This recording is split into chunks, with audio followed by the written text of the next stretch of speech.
1 study guide for science. So I click on that. So go to this, review, go to the study guide, and I'm going to show my answers. So I'm just going to go through the main ideas. Okay. So science is a process people use to understand and describe nature. So it says fill in the chart using the terms pseudoscience, science, and myths. So science is based on observation and facts, and myths are based on beliefs, opinions, or biases. So if I'm biased, it means I tend to lean towards a certain direction. And pseudo means false, so false science. In your own words, explain why science is important. So it's in my own words. Knowledge gained through the practice of science has led to technologies that help people work, stay healthy, grow enough food, more. So why do you think science is important? The next main idea, scientific explanations develop through critical thinking, inquiry, observation, and investigation. So we don't just explain something out of the blue. When scientists come up with an explanation, it took some really heavy thought process, observing things, investigating. Okay, so fill in the chart with the names of the 7 types of thoughts used in critical thinking. So when I think of what does critical thinking mean, I can interpret using your knowledge and experience to understand observations. I can describe, giving information to help someone recognize what something is. So if I was to describe to you a mango and you're like, I've never seen a mango before. Well, how am I going to help you recognize that? Analyzing, thinking about all the parts of something and how they fit together. So if I think about my cell phone, what are all the parts of my cell phone and how do they fit together? Reasoning, using logic to reach a conclusion or decide what is true. So I do this with my son. He'll be like, Mom, and he'll make a statement. And he's 13. And I'm like, no, that's not right. And he's like, yes, it is. And I'm like, think about it. We're using logic. Think about why that couldn't be true. Evaluating, you're using evidence to judge whether something is important, reasonable, etc. So I think you should, I think chocolate is the best ice cream.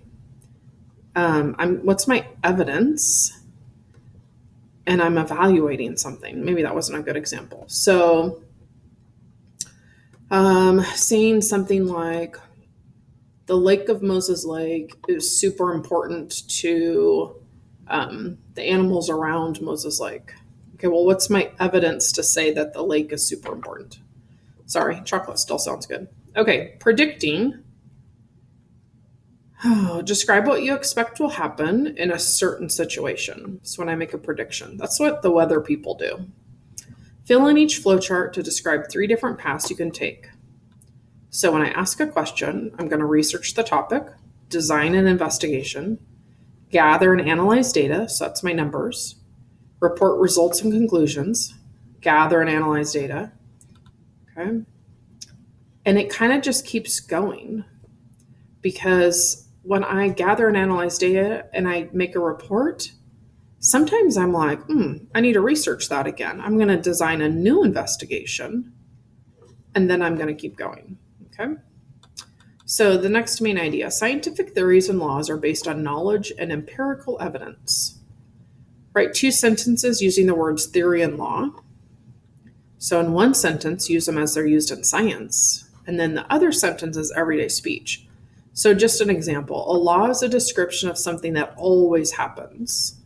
So there's a famous scientist, Newton, and he has 3 laws, Newton's laws of physics. They always happen. A theory is a well-supported explanation for why it happens. Okay. Everyday answer, I have a theory that people who follow all traffic laws get fewer speeding tickets. So then it says, circle the word that correctly completes each sentence. Scientific laws use math to describe patterns and relationships. Scientific theories are explanations of natural phenomena that are based on observed facts. Okay, so here's my definitions. A bias, you're prejudiced or unfair opinion either for or against something or someone. Bias can cause errors in the data collected during scientific investigations, which can lead to inaccurate conclusions. A claim is a statement that presents an idea as truth. Critical thinking is a method of carefully examining a subject or idea using a variety of thought processes to construct and evaluate knowledge. Data, pieces of information obtained through observation.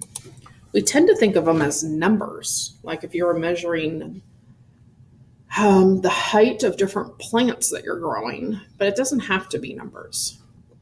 Empirical evidence is information or data gathered through observation and conducting experiments.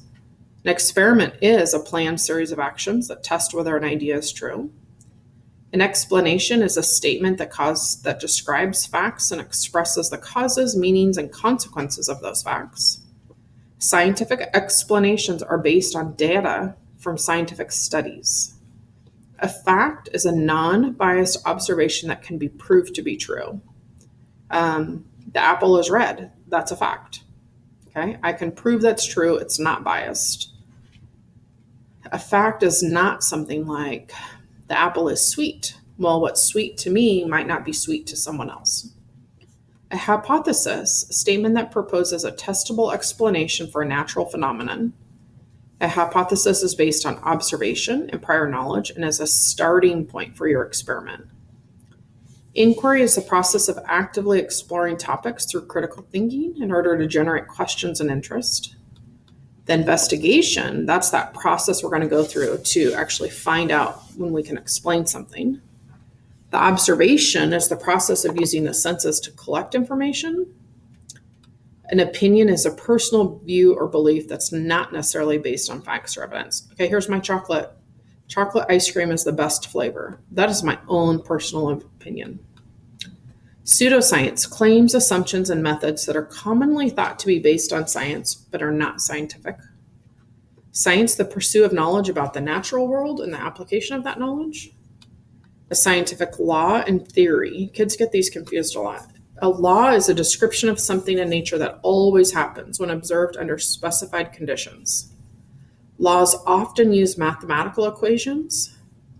A theory is an explanation for the natural phenomenon, and it can be supported by the results of experiments. And technology, the use of scientific knowledge for practical purposes. Okay, so that should help.